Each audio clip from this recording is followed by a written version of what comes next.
64 योगिनी गावत नृत्य करत भैरव। आरती नहीं गा रहा हूँ, इसमें 64 योगिनी एक शब्द आया। वास्तव में 64 योगिनी में से एक योगिनी की मूर्ति जो पत्थर से बनी हुई देश को वापस मिली। 40 साल पहले ये मूर्ति यूपी के बांदा जिले के एक मंदिर से चोरी हो गई थी। इसे तस्करों ने विदेश में बेच दिया था, उसे ही फिर से रिकवर किया गया, हमें वापस मिली है। तो 64 योगिनी का कॉन्सेप्ट या इसकी संकल्पना महत्वपूर्ण हो जाती है, इस पे हम लोग चर्चा करने जा रहे हैं। 64 योगिनी तांत्रिक गतिविधियों और योग क्रियाओं से संबंधित एक संकल्पना है। 1400 या तकरीबन 1500 साल पहले तंत्र मंत्र, जादू टोना, भूत पिशाच जैसी गतिविधियों में बढ़ोतरी हुई। जैसे जैसे पूर्व मध्य काल में सामंती गतिविधियां बढ़ती गई थी, वैसे वैसे ऐसी गतिविधियों में, ऐसी संकल्पनाओं में बढ़ोतरी हुई थी, क्योंकि सामंती प्रवृत्तियों के बढ़ने से स्त्रियों पर अत्याचार बढ़ गए थे। सती प्रथा, बाल विवाह, पर्दा प्रथा जैसी कुप्रथाओं का बोलबाला हो गया था, जिसके कारण स्त्रियां अत्यधिक कष्ट में थीं और उनको अपने गुस्से की अभिव्यक्ति करने का कोई माध्यम नहीं मिल रहा था। तो वो माध्यम उन्हें धर्म और संस्कृति में नजर आया और उन्होंने अपने आप को अभिव्यक्त किया। तो इसी से जुड़ी हुई संकल्पना योगिनी की है। योगिनी को कोई साधारण स्त्री नहीं माना जाता है, ये देवियां हैं। संकल्पनात्मक रूप से ये देवियां हैं जो काल भैरव या बाबा भैरव से संबंधित रही हैं।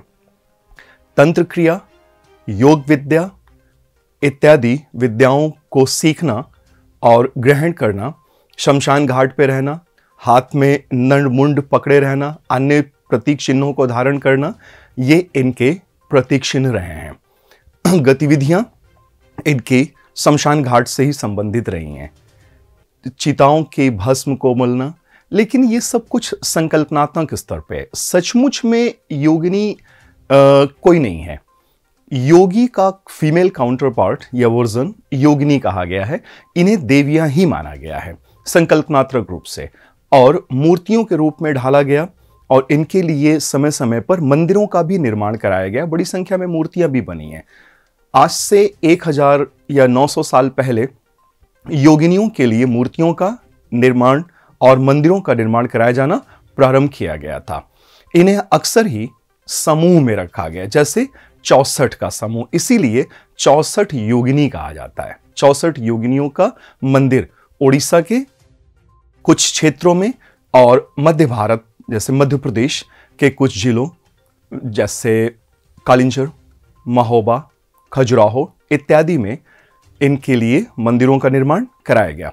इन मंदिरों में इन्हें कहीं पर खड़े हुए रूप में दिखाया गया और साथ ही साथ अपने वाहनों के साथ भी दिखाया गया, और कुछ जगहों पे इन्हें ललितासन में भी दिखाया गया। तो ये और स्थान पर भिन्न भिन्न मुद्राओं में इन्हें प्रदर्शित किया गया या दिखाया गया है। ठीक है, तो इस तरह का एक संकल्पना 900 या 1000 साल पहले जोर पकड़ता गया, और जो मूर्तियां बनी वो दरअसल बड़ी इंटरेस्टिंग है, क्योंकि वो थीरियोमॉर्फ रूप में है। थीरियोमॉर्फ फॉर्म एक ऐसा फॉर्म होता है, एक ऐसा रूप होता है जहां शरीर तो मनुष्य का होगा लेकिन सिर पशुओं का होता है, जैसे भेड़, बकरी, वृषभ या भैंसा इत्यादि।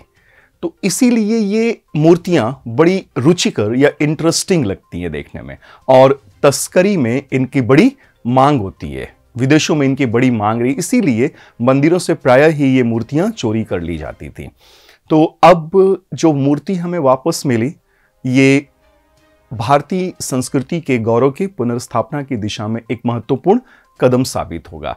और इसके पहले भी 2013 में फ्रांस में पेरिस स्थित भारतीय दूतावास के सहयोग से एक ऐसी ही थीरियोमॉर्फ योगिनी की मूर्ति हमें प्राप्त हुई थी, जो इसी दिशा में, इनकी सांस्कृतिक गौरव की पुनर्स्थापना की दिशा में एक महत्वपूर्ण कदम था। आज के लिए इतना ही। आगे के वीडियो लेक्चर्स में हम ऐसे ही कुछ इंटरेस्टिंग, रुचिकर चीज़ों पर, विषयों पर चर्चा करते रहेंगे। Thank you so much. Thanks a lot. UPPCS crack करने का जबरदस्त टूल ध्येय आईएएस का कॉम्प्रिहेंसिव एक्सप्रेस टेस्ट सिर्फ 100 रुपए में। और साथ ही पाएं सब्जेक्ट वाइज आकलन, काउंसलिंग सेशन और एकेडमिक सपोर्ट। अपेयर करने के लिए नीचे डिस्क्रिप्शन बॉक्स में दिए गए लिंक पर क्लिक करें या ध्येय IAS ऑनलाइन ऐप को डाउनलोड करें।